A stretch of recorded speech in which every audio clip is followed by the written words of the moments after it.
Maswerteng gabi po mga ka-STL natin sa Pangasinan. Narito na po ang mga numerong nanalo sa STL Pangasinan ngayong gabi nito. August 14, 2026.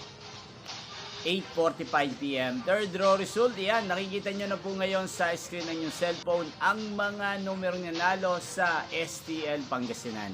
In exact order po yan. At kung maswerte namang natayan nyo po ang mga numerong yan kanina, congrats po sa inyo.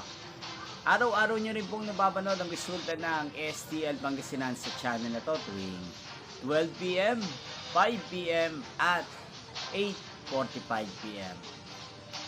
Kung gusto nyo pong magpa-shoutout, mag-comment lang po kayo para bukas po sa first draw result ng STL Pangasinan, 12 PM.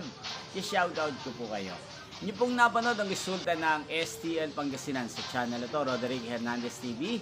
Maraming salamat po sa patuloy nyo pong panonood sa aking channel. Magkita-kita muli tayo bukas ng 12 PM para sa first draw result ng STL Pangasinan. Thank you for watching and good night po sa ating lahat.